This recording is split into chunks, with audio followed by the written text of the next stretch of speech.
Hello, my friends. Very importantly, the embargo on all Venezuelan oil remains fully in effect. The American Armada is still sitting in position, and Washington is keeping all options on the table until U.S. demands are met, fully satisfied. The message is not subtle. Every political and military figure in Venezuela is being told to absorb what happened to Nicolas Maduro and to understand that it can happen to them as well, and will happen to them if they are not fair, even to their own people. If you want to understand what just happened, what is really being normalized, you have to stop listening to the slogans and start tracking the language. The embargo remains in full effect, the naval posture stays in place, and Washington repeats that it retains all options until its demands are fully met. That is not diplomacy, that is not negotiation. That is coercion wrapped in the vocabulary of virtue. And the virtue word they keep reaching for is fair. And be fair even to your own people, Trump says. It's a line designed to frame dissent as selfish because who in the public square wants to be caught defending unfairness? But the trick is that fair is not a standard anchored in law. It's not even anchored in consistent policy. It is anchored in whoever holds the microphone in the aircraft carriers. This is the point. The West has moved from legality to vibes, except these vibes are enforced by force. The UN Charter used to be the North Star. You could at least argue about clauses and obligations. Now it's fairness, and fairness is whatever Washington says it is on a given day. That's why it was so hard to watch Trump's press conference. You could strip out the names, strip out United States, strip out Venezuela, strip out Maduro, and what you would hear is the voice of an empire narrating its own right to manage another country. It reads like an Orwellian passage, not because it's poetic, but because it's naked. We will run the country until a safe transfer of power, and we alone will decide when the country is returned to Venezuelan control. No time limit, no binding mechanism, no international authority. The United States decides when the United States stops deciding. Let that sink in. It is not merely the overthrow of a leader, it is the public declaration that Venezuelan sovereignty is conditional on American satisfaction. And this is where the defenders of the policy try to distract you with historical comparisons. This has been done before, they say. Yes, the occupation and administration of Germany after World War II happened after the largest war in human history, after a total defeat, after a global catastrophe and a distinct legal and geopolitical end state. Venezuela is not Nazi Germany. The United States is not liberating Europe from a genocidal regime. This is not 1945. So stop pretending it is. Then there's the Monroe Doctrine refrain, the usual lazy shorthand. But what Trump said actually demolishes that framing. He doesn't say we are returning to Monroe. He says Monroe has been superseded. He says it almost casually. Monroe mattered. They forgot about it. And now they don't forget about it anymore. Under a new security strategy, American dominance in the Western Hemisphere will never be questioned again. That isn't a doctrine of deterrence. That's not a warning to an external imperial rival. That is a mission statement for permanent regional supremacy. It's the normalization of a hierarchy. This hemisphere is ours, and the only acceptable governments inside it are the ones we can tolerate. Now look for the European response. You will find it, but you will not find it where it matters. You won't find it on the front pages, because they know it's ugly. What you get are non-statements. We encourage a peaceful transition. We are monitoring the situation. Monitoring what? Monitoring the destruction of the last pretense that the rules-based order has rules? Monitoring a takeover by language, sanctions, and force? These phrases are deliberately empty because Europe has backed itself into a corner. If it endorses it openly, it becomes complicit. If it condemns it, it exposes its impotence and fractures the Western line. So it speaks in vapor. And here is the detail that blows the entire public justification apart. Where are the drugs? Where are the narcotics accusations in the narrative now? That was the alleged basis for all of this. That was the moral casing. Yet you can read through paragraph after paragraph and find nothing substantial about narcotics, nothing that looks like the center of gravity of the operation. But you do find something else. Oil. Always oil. Trump says American companies will repair the infrastructure and start making money for the country. That line is so revealing, it practically indicts itself. American corporations are not renowned for selflessness. They are renowned for pursuing profit, influence, leverage, and when aligned with state power control. So let's translate the sentence in a way that matches how the world works. Repairing infrastructure means entering the system. Entering the system means setting terms. Setting terms means controlling flows. Controlling flows means controlling the state's economic oxygen. And the ratio tells you everything. Trump reportedly said oil 21 times and drugs 5. That's not an accident. That's not a slip of the tongue. That's the hierarchy of priorities surfacing in real time. Oil is the strategic prize. Drugs are the rhetorical prop. And when he says the embargo stays in place for a while, you have to understand what a while means in imperial terms. Until the U.S. has embedded itself deeply enough to own the levers, the embargo becomes the screwdriver forcing the lock open. The corporations become the hand turning, the mechanism. Then, as if to add a grotesque flourish, Zelensky congratulates Trump and calls it a textbook example of dealing with dictators, then adds that America now knows what to do next. And he doesn't say the name Russia, but the insinuation is transparent. He wants Washington to apply the same model against Moscow. That's not analysis, that's delusion or propaganda. Russia is not Venezuela. Russia is not a small state that can be reorganized through intimidation and a handful of defections. Russia is a nuclear-armed great power with strategic depth, industrial capacity, history, and an intelligence apparatus that has spent decades preparing for Western subversion. Even Trump, for all his theatrics, understands that reality at some level. Zelensky's textbook is the kind of textbook that gets people killed when applied to the wrong battlefield. Now, watch what Zelensky does next, because it's a window into the dependency relationship. He starts talking about elections and referendums, not because he is suddenly a passionate Democrat, but because he is managing American optics. He says elections are extremely difficult during war due to security and legal constraints. Fine. Then he explains the real motive. He doesn't want Americans accusing Ukraine of refusing compromises, while Russia allegedly makes some. In other words, he doesn't want to look bad in Washington. That's not sovereignty. That's branding. But the more important shift is what he implies about peace. He says no MPs or officials can decide such sensitive issues alone. The people must be given the opportunity to decide whether it suits them. That sounds democratic until you compare it to what he said on December 29. Back then he offered two options: Parliament votes under the law or a referendum. Now, Parliament voting vanishes as an option. Now it's referendum only. And that shift in under 10 days tells you the environment is volatile, pressured, fluid, someone is pulling levers, and the official line is being rewritten to match the pressure. Then comes the demand for a European military footprint. Zelensky says UK and French military presence is mandatory. Mandatory, not optional, not a request, a requirement. He says the coalition's very existence depends on members stepping up their presence, and he frames London and Paris, the chairs of the coalition of the willing, as obligated. The language is striking, almost coercive in its own way. And it raises a question that should bother anyone thinking clearly. If the coalition exists to help Ukraine, why does he speak as if the coalition's existence depends on building a permanent military presence? What else is the coalition for? What other agenda does it serve once it becomes institutional troops, ratification processes, budgets, command structures? Those structures rarely dissolve. They metastasize. Now follow the money, because money is where the truth usually lives. Ukraine's Minister of Economy talks about an estimated $800 billion over the next 10 years, $500 billion from public sources, grants, and concessional loans, meaning some repaid, some not, and $300 billion from private investment. And then the casual hedge, it's only an estimate, maybe it becomes $1 trillion.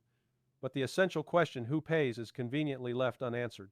Public and private sources is not an answer. It's a fog machine. Who's public? Which treasury? Which taxpayer? Which electorate voted for this?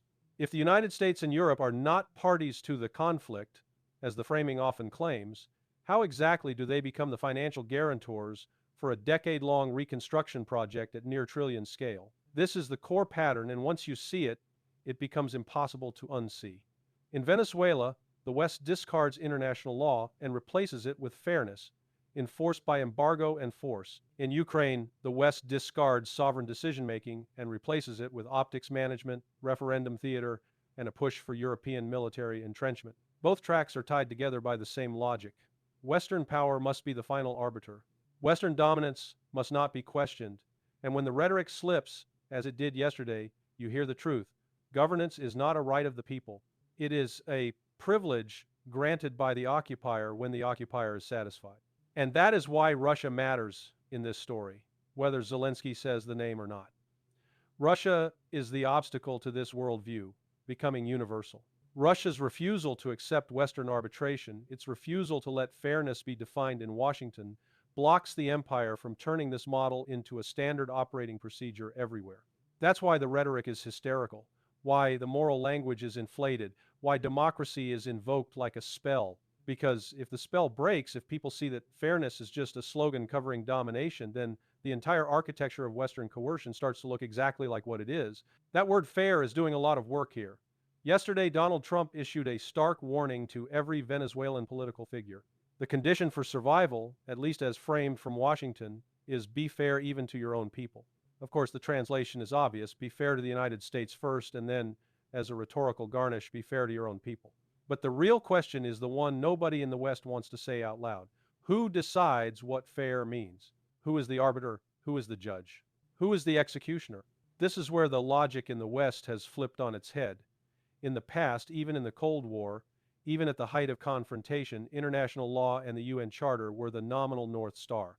If what you were doing conformed to international law, it might not be fair, it might not be moral, but it could be defended as legal. That framework at least imposed constraints. Now, that framework is treated as a nuisance. The new standard is not legality. The new standard is fairness. And fairness is not law, it is a weaponized mood. Why does the West love this word so much? Two reasons, and both are cynical. First, it resonates with audiences. Fairness sounds wholesome. It is the sugar coating on coercion, the velvet glove over the brass knuckles. Who wants to oppose fairness? Second, and this is the important part, it is subjective. Fair can mean whatever the interpreter needs it to mean in the moment. Trump's definition of fair is not Nicolás Maduro's definition of fair. My definition of fair is not yours. And that ambiguity is precisely why it's useful. It gives Washington freedom to escalate while pretending it's just enforcing a neutral moral standard. Watching Trump's press conference, the tone is Orwellian, not because it's clever, but because it is blunt. If you stripped away the names and just listened to the content, you could easily mistake it for the propaganda script of an empire announcing the terms of compliance to a smaller state. And that is not hyperbole. It's the structure of the argument. We decide the rules, we decide what you deserve, and we decide when you get your sovereignty back. And that brings us to the most revealing statement of all. Trump says the United States will govern Venezuela until a safe transfer of power. We are going to run the country, he says. He adds that he does not want the Maduro regime to continue under another leader. Translation: it's not about a person, it's about a system that refuses to subordinate itself to American control. Then comes the line that should chill anyone who still believes Western rhetoric about democracy. There is no timeline. Decisions on when to return control to Venezuela will be made by the United States, not by Venezuelans, not by international bodies, not by any legal process by Washington. In my entire lifetime, I've never heard a Western leader talk so openly about governing another country until the occupier deems the moment right to leave. People will say, it's been done before. Sure, after World War II, Germany was administered by the U.S. and the Soviet Union. But that was after the most catastrophic war in human history, and it came with an internationally recognized end state. Venezuela is not in a World War II scenario with the United States. So invoking that analogy isn't a defense, it's an admission that the West is comfortable returning to direct imperial management when it's convenient. Some are calling this a return to the Monroe Doctrine. No, this goes well beyond the Monroe Doctrine, and that is not my spin that's coming straight out of Trump's own mouth. He brags that the Monroe Framework has been superseded, that it was important, but they forgot about it, and now they don't forget about it anymore. Then, under a new national security strategy, American dominance in the Western Hemisphere will never be questioned again. That's not a policy. That's a declaration of hierarchy, an empire announcing its backyard and daring anyone to object. Now look at the European reaction, or rather, the absence of one. If you go searching for Europe's response, you'll find mostly silence, buried statements, non-statements. We encourage a peaceful transition. We are monitoring the situation. Monitoring what exactly? Monitoring the collapse of any pretense that sovereignty matters? Monitoring the normalization of regime change by force? These phrases exist because Europe knows that saying the quiet part out loud would be politically radioactive, but staying silent makes them complicit. So they choose the bureaucratic fog, enough words to sound involved, not enough clarity to be accountable. And here's another question that cuts through the theater. Where did the narcotics justification go? Where are the drugs? That was supposed to be the basis of the whole operation, the public-facing accusation. Yet you can go through the reporting and find almost nothing about narcotics. Instead, you find something else taking center stage: oil. Funny how that happens, isn't it? The reason fades, and the real motive slides into view. Trump says American companies will repair the infrastructure and start making money for the country. That line is almost too perfect because it reveals the mindset: extraction dressed up as benevolence. The implication is that U.S. corporate involvement is inherently generous, that American firms are famous for selflessness, that once they take charge, you'll be rich. But the translation is straightforward. Repair means insertion of control. Insertion of control means ownership of decisions. Ownership of decisions means Venezuela's economic sovereignty is subordinated to U.S. interests. And the numbers matter because they expose priorities. Trump reportedly mentioned oil 21 times and drugs 5. Not equal emphasis, not even close. That ratio tells you what the operation is really oriented around. If the embargo stays in place for a while and American companies are positioned as the solution, then the embargo becomes a lever. It remains until U.S. firms have embedded themselves deeply enough to control output, flows, and profit. That is not help. That is a takeover executed through economic strangulation and reconstruction contracts. Then we get the predictable chorus from Kyiv.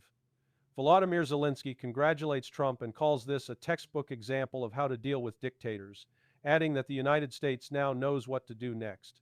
He doesn't have to name Russia directly, the insinuation hangs in the air. But here's the reality: Zelensky either doesn't grasp or pretends not to. Russia is not Venezuela. You cannot coax a few officers into standing down, fly in a narrative, and assume there will be no consequences. Russia is a different ballgame entirely, militarily, strategically, historically.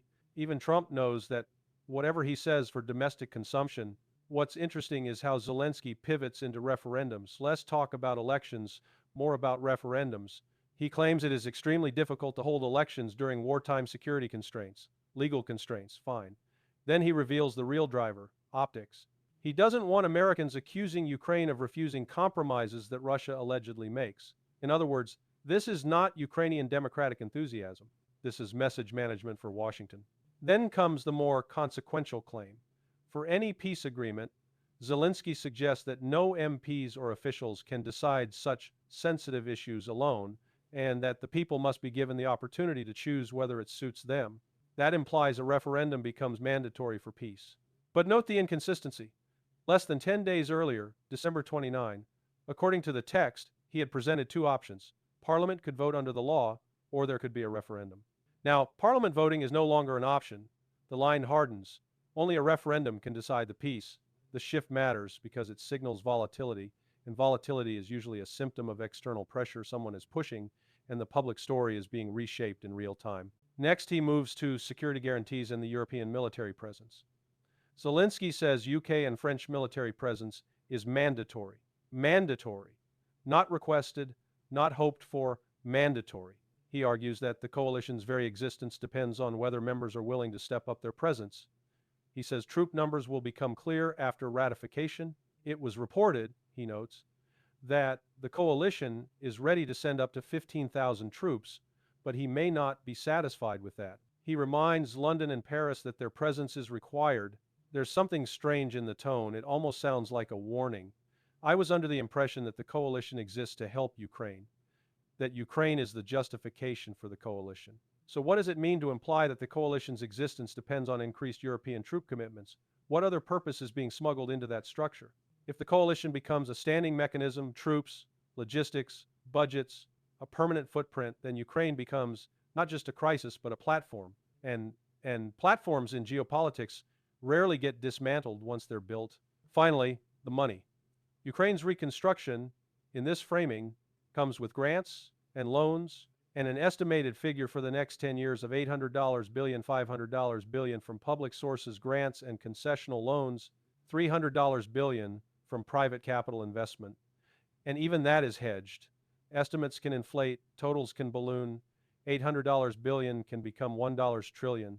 But the crucial point is what's missing: a clear answer to the simplest question: who pays, who precisely writes the checks? Europe? The United States? If they're not party to the conflict, as the text itself notes, how does that claim square with the expectation that they bankroll the outcome? Put all of it together, and the pattern is the same one we've seen for decades, only now it's being stated more openly. The West replaces law with fairness because fairness is malleable. It replaces sovereignty with safe, transitions, because safe means safe for Western interests. It replaces accountability with monitoring, because monitoring is the language of complicity. It replaces stated causes like drugs with the real driver oil, because oil funds power. And it encourages client regimes to applaud the spectacle, to treat coercion as a textbook example, because applause is how vassals signal loyalty. And Russia, whatever you think of Russia, does not fit the template that Washington applies to smaller states. That's why the rhetoric grows sharper and the stakes grow higher. Because the moment the empire admits it governs others until it feels like leaving, it also admits why it fears any major power that can resist. Resistance breaks the spell.